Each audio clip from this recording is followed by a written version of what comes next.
नमस्कार।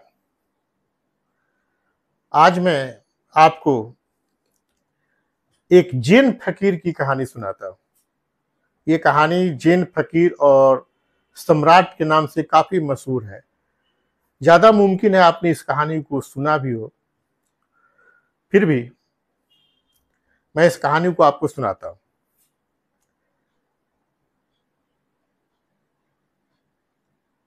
जापान में एक सम्राट एक दिन एक जैन फ़कीर से मिलने के लिए गया। चूँकि वह सम्राट था, इसलिए उसमें सम्राटों जैसी अकड़ तो थी ही। उसने अभिवादन भी किया जैन फ़कीर का, झुका भी, लेकिन उसके झुकने में, उसके अभिवादन करने में वह स्वाभाविकता नहीं थी। अकड़पन था, दरबारीपन था। वह फ़कीर के चरणों में झुका भी और बोला कि मैं आपसे मिलने के लिए आया हूँ और सिर्फ एक प्रश्न पूछना चाहता हूँ, एक प्रश्न का समाधान चाहता हूँ। ये प्रश्न मैंने बहुतों से पूछा, लेकिन किसी के उत्तर से मैं संतुष्ट नहीं हो सका। हमेशा मन बेचैन रहता है और जैसे-जैसे मेरी अवस्था बढ़ती जा रही है, मन हमेशा अशांत ही रहता है। तो सुना है कि आपके अंदर ज्योति जल उठी है, आपके अंदर का दिया जल उठा है।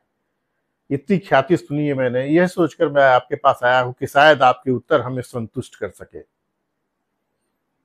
फ़कीर ने चारों तरफ देखा, है ना? और 2 मिनट चुप रहने के बाद पूछा, ठीक है, तुम्हारा प्रश्न क्या है? सीधे-सीधे पूछो, इतनी लंबी-चौड़ी भूमिका बाँधने की ज़रूरत नहीं है। सीधे-सीधे तौर पर सवाल करो, सीधा, नगद सवाल करो। यह सुनकर राजा थोड़ा अकचकाया, थोड़ा अजीब-सा महसूस किया। राजा था, राजा वाली अकड़पन थी और फ़कीर लगभग डाँटते हुए बोला कि सीधे तौर पर तुम सवाल पूछो। इतना बनावटीपन, इतना दरबारीपन, इतनी औपचारिकताएँ दिखाने की ज़रूरत नहीं है। राजा ने कहा कि मेरा एक प्रश्न है कि स्वर्ग और नर्क क्या है? चूँकि मैं अब बूढ़ा होता जा रहा हूँ, हमेशा ख़्याल मेरे ज़हन में रहता है कि मेरे मरने के बाद क्या होगा? स्वर्ग होगा कि नर्क होगा? फ़कीर ने अपने चारों तरफ देखा, उसके चारों तरफ शिष्य बैठे हुए थे। उसने अपने शिष्यों की तरफ देखा और राजा की तरफ इशारा करके बोला, "ये लो, ये सुनो इस बुद्धू की बातें।" राजा को बुद्धू कहा तो राजा अंदर से थोड़ा अजीब-सा महसूस किया। फिर फ़कीर ने कहा कि ये मुँह और ऐसी शक्ल लेकर तुम ऐसे सवालों के उत्तर जानने के लिए चले आ रहे हो? कभी आईने में अपनी शक्ल देखी है? तुम अपने आप को सम्राट कहते हो? अरे तुम्हारी हैसियत तो भिखमंगों जैसी भी नहीं है। इतना सुनना था, बस इतना सुनना था कि सम्राट तो गुस्सा से आग बबूला हो गया।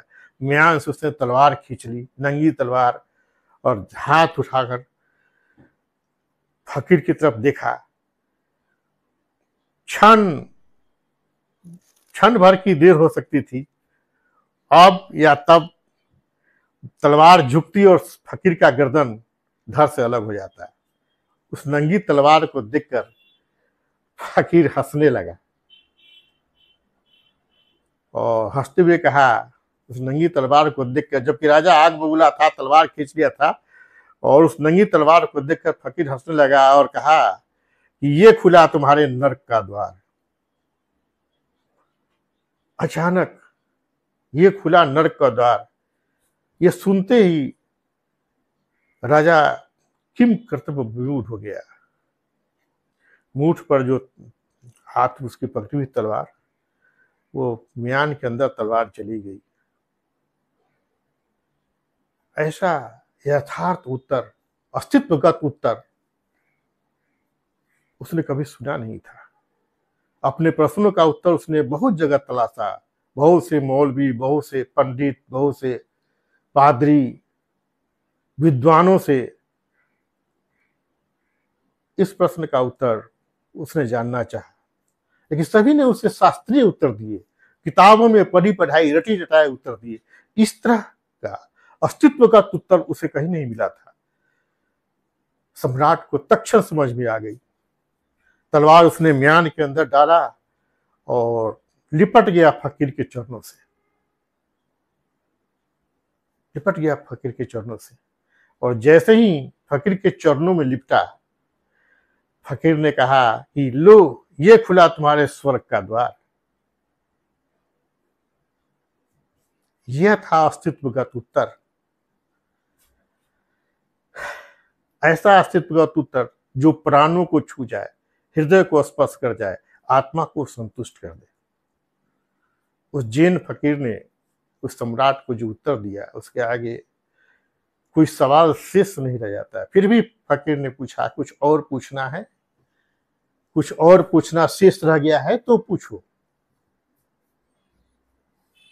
क्योंकि नरक का द्वार भी खुल गया और स्वर्ग का द्वार भी खुल गया। और कुछ पूछना है? राजा झुक गया फकीर के चरणों में, है ना। अब उसका झुकना कोई दरबारी पर नहीं था, औपचारिक नहीं था, हृदय से था। जब फकीर ने पूछा कि और कुछ पूछना है, तो राजा कुछ बोल नहीं सका।